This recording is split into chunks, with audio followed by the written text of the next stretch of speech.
RJD అధినేత లాలూ యాదవ్ ఇంట్లో విభేదాలు తీవ్ర స్థాయికి చేరాయి. నిన్న పార్టీ నుంచి బయటకు వచ్చిన లాలూ కుమార్తె రోహిణి ఆచార్య ఇవాళ తేజస్వి యాదవ్ పై సంచలన ఆరోపణలు చేశారు. తేజస్వి యాదవ్ ఆయన సహాయకులే తనను బయటకు పంపారన్నారు. తనను అవమానించారని, అసభ్యకరంగా తిట్టారని ఎక్స్ లో భావోద్వేగంతో పోస్ట్ చేశారు రోహిణి. తనను కొట్టేందుకు చెప్పులు కూడా ఎత్తారని ఆరోపించారు. అనాథను చేసి బయటకు పంపారని, తన ఆత్మ గౌరవం విషయంలో రాజీ పడే ప్రసక్తి లేదని తేల్చి చెప్పారు.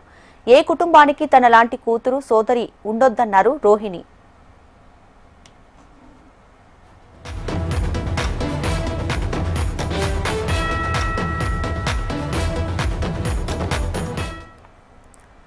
ఆర్జేడీ అధినేత లాలూ యాదవ్ ఇంట్లో విభేదాలు తీవ్ర స్థాయికి చేరాయి. నిన్న పార్టీ నుంచి బయటకు వచ్చిన లాలూ కుమార్తె రోహిణి ఆచార్య ఇవాళ తేజస్వి యాదవ్ పై సంచలన ఆరోపణలు చేశారు.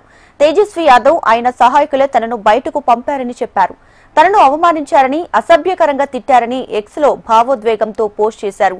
తనను కొట్టేందుకు చెప్పులు కూడా ఎత్తారని ఆరోపించారామె. అనాథను చేసి బయటకు పంపారని, తన ఆత్మ గౌరవం విషయంలో రాజీ పడే ప్రసక్తి లేదని తేల్చి చెప్పారు.